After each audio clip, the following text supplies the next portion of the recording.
메스 들고 당을 변화시키겠다며 혁신위원장 제안을 수락했던 안철수 국민의힘 의원. 오늘 그 자리에 임명이 됐는데 임명 발표 20분 만에 사퇴를 했습니다. 그러곤 메스가 아닌 칼을 들겠다면서 당대표 출마를 선언했습니다. 먼저 오늘 하루 동안 어떤 일이 있었던 건지 백승현 기자가 보도합니다. 오늘 오전 9시 40분쯤 국민의힘 비대위가 안철수 혁신위원장을 포함한 혁신위 인선을 발표했습니다. 위원장은 안철수 의원, 이번 위원 구성안은 안철수 위원장의 제안을 전폭적으로 수용한 안입니다. 불과 20분 뒤인 오전 10시, 안철수 혁신위원장이 기자회견장에 섰습니다. 합의되지 않은 날치기 혁신위원회를 거부합니다. 당대표가 되어 단호하고도 강력한 혁신을 직접 추진하겠습니다. 혁신위원장 사퇴와 전당대회 출마를 선언한 겁니다. 송 위원장은 당혹감을 나타냈습니다. 안타깝고 당혹스럽다. 미리 귀뜸이라도 있었다면 오늘 혁신이 의결 안건을 비대위에서 의결을 하지 않았을 텐데 다소 아쉬운 측면이 있습니다.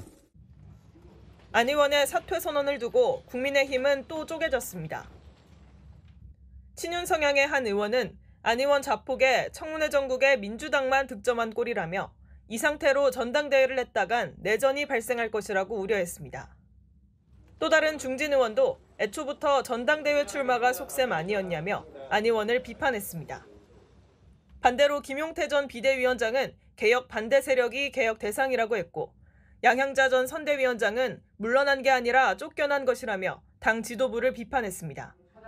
채널A 뉴스 백승현입니다. 자, 이렇게 안철수 혁신위원장과 송원석 비대위원장 간의 이견, 그 중심에 이 두 사람이 있습니다. 안 의원은 대선 때 후보 교체 책임을 물어 권영세, 권성동, 이른바 쌍권 탈당을 요구한 것으로 전해집니다. 인적 쇄신을 둔 내부 충돌, 손인혜 기자 보도 보시고 안철수 의원 직접 모시고 이야기 나눠보겠습니다. 송원석 국민의힘 비대위원장과 안철수 의원 간 갈등의 핵심은 인적 쇄신입니다. 최소한의 인적 쇄신한 두 분이라고 말씀드릴게요. 주말 동안 여러 번 이렇게 의견을 나누면서 결국은 받지 않겠다는 그런 답을 들었습니다. 그렇다면 제가 혁신위를 할 이유가 없다. 안 의원이 지목한 두 사람은 지난 대선 경선 당시 한덕수 전 총리로 후보 교체를 이끈 권영세 전 비대위원장과 권성동 전 원내대표로 해석됩니다. 안 의원은 이들을 상대로 물밑에서 탈당을 설득한 뒤 받아들여지지 않을 경우 윤리위의 해부에 탈당 공고 등 조치를 하자고 제안했지만 송 위원장은 난색을 표한 것으로 전해졌습니다. 대선 백서를 통해서 지난 대선 과정의 사실관계를 정리를 하고 그 부분에서 책임질 부분, 또 책임 안 져도 되는 부분, 또 누가 책임져야 될지 그렇게 하는 것이 일의 순서가 아닌가 그렇게 생각을 했습니다.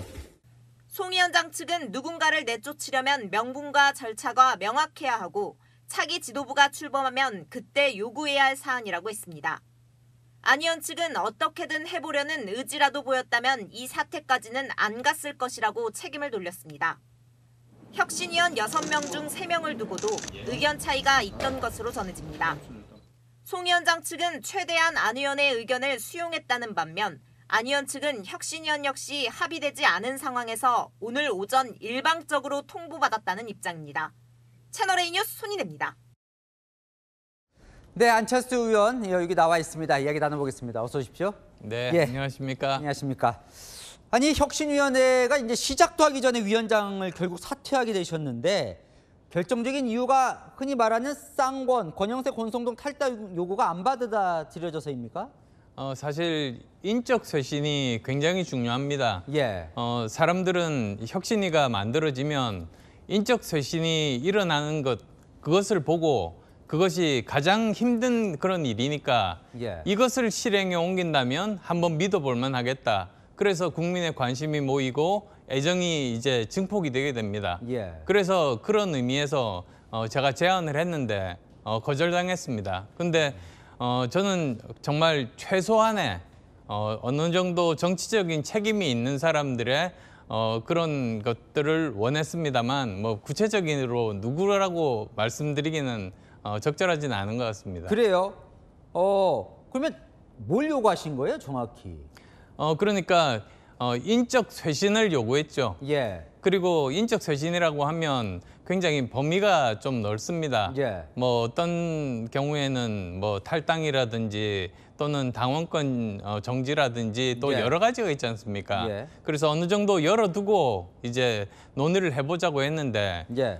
인적 쇄신이라는 그것 자체에서 막혀가지고 더 이상 진도가 나가지 않았습니다. 아니 어제 송원석 비대위원장과 점심도 함께 드시던데 뭐 그런 얘기 나누신 거 아니에요? 예, 당연히 나눴죠. 그래서 점심 때 그리고 또 저녁 때 같이 전화 통화로 오래 이야기를 나누고 오늘 아침까지 나눴습니다. 근데 오늘 아침에 갑자기 정말로 중요한 이런 그 혁신 안건, 예. 왜 그러냐면 혁신 안건이 이 비대위에서 받아들여줘야지 이 혁신안이 제대로 굴러갈 수 있지 않습니까? 예. 근데 그것 자체에 대한 것보다도 오히려 합의되지 않은 인선안이 그대로 올라간 겁니다. 예. 그래서 통과가 되는 걸 보고 이제는 더 이상 이것이 진행되기는 어렵겠다 그렇게 판단했습니다. 아까 인적 쇄신 대상에 2명이 얘기가 나왔는데 2명을 지금 구체적으로는 계속 언급을 안 하시고 계신데 예, 적절하지는 않은 것 같습니다. 그래요? 그러면 친윤 세력입니까? 인적 쇄신의 대상이라면? 그렇게 봐야 됩니까? 꼭 그렇지는 않습니다. 예. 그러니까 저는 계파로 나누기보다는 예. 오히려 당에 해를 끼친 사람들입니다. 어느 예. 계파에 속하든. 예. 그래서 아마도 나중에 대선 백서가 나오게 되면 예. 거기에 따라서 그 사람들이 국민께 사과를 하면 되는 정도 수준이라든지 예. 아니면 징계를 받아야 될 수준이라든지 이런 것들이 차차 정해지라고 생각합니다. 그러면 애초 보도에 나왔던 흔히 말하는 쌍권에 대해서 탈당 요구를 했다는 거는 사실이 아닌 거네요. 탈당 요구보다도 예. 일단은 인적 쇄신 이야기들을 했고 예. 누구인지는 예. 지금 계속 그렇게 두 번 거명하시는데 제가 구체적으로 거명하는 건 적절하지 않다는 말씀 다시 드립니다. 혁신위원장은 이제 되셨으면 그럼 인적 쇄신이 중요하다고 하셨는데 어떻게 인적 쇄신을 하실 생각이셨어요? 일각에서는 다음 선거에 뭐 반영을 해야 된다 인적 쇄신 결과를 이런 예. 얘기도 하셨던데. 근데 사실은 제가 여러 곳을 만났습니다. 그래서 부울경의 주민들도 만나 뵙고 예. 그다음에 또 대구 경북의 여러 가지 주민들 그리고 또 현역 의원들도 만났습니다. 예. 그런데 대다수의 공통적인 것이 인적 쇄신이 가장 중요하다. 예. 이런 말씀들을 많이 하셨습니다. 예. 그래서 그에 따라서 제일 먼저 해야 될 일이 인적 쇄신이고 예. 제일 상징적으로 가장 최소한의 두 분에 대해서 일종의 정치적인 책임으로 먼저 거기에 대해서 책임지는 모습들을 보여야 예. 이 혁신위가 제대로 굴러갈 수 있다. 그래서 우리 당이 다시 국민들의 관심을 얻고 그리고 또 애정을 얻을 수 있겠다. 네. 이렇게 생각한 겁니다. 근데 또 결과적으로는 의원님이 이제 혁신위원장 사퇴하면서 당 혁신이 더 어려워진 거 아니냐, 좀 무책임한 결정이다 이런 비판에 대해서는 어떻게 보십니까? 저는 그렇게 생각하지 않습니다. 예. 오히려 저는 더 전진했다고 생각합니다. 그러니까 이 혁신이라는 것 자체가 아무리 좋은 안을 내더라도 그것이 비대위에서 통과되지 않으면 예. 아무 소용이 없습니다. 예. 약간 수동적인 그런 역할인 거죠.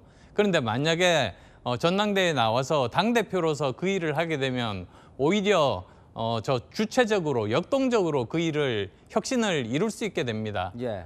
그리고 또 사실 제가 이 혁신위원장을 맡기 전에 굉장히 많은 의원들이 저보고 전당대회에 나가라는 그런 예. 의원들이 사실은 많았습니다. 예. 그런데 그럼에도 불구하고 그냥 이렇게 아무것도 변화 없이 제가 전당대회에 나가는 것보다도 예. 오히려 당이 혁신하고 바로 잡힌 상태에서 국민들의 관심과 애정을 얻은 상태에서 이 전당대회를 하는 것이 예. 당 전체로 봐서 정말 바람직한 방향이다 이렇게 생각한 겁니다. 사실 비대위 자체 지금 구성이 좀 친윤, 뭐 영남 이쪽이 많이 구성되어 있다라는 네. 얘기도 있었는데 비대위 구성 때부터 비대위 쪽에서는 인적 쇄신에 대해서는 아예 그 자체로 좀 반대하는 쪽이었나요?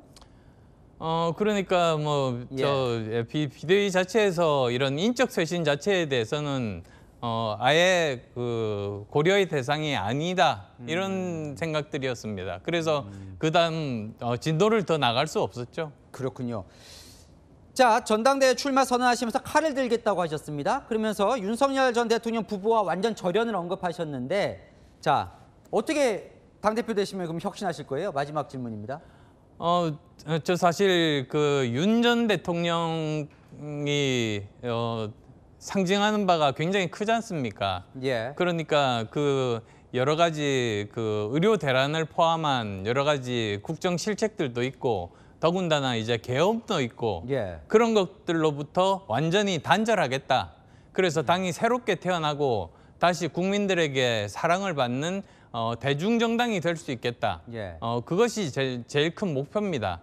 그리고 또 하나는 윤석열 전 대통령 시절에 이 예. 당의 당원 당규들이 많이 왜곡이 됐습니다. 비정상적으로 예. 바뀌었죠. 그전까지 잘 가던 것들이 바뀌었는데 이런 것들이 제대로 정상화되는 것이 대중정당 그리고 많은 국민들에게 사랑받는 정당으로 거듭나는 진정한 보수정당으로 거듭나는 그런 유일한 길이라고 생각합니다.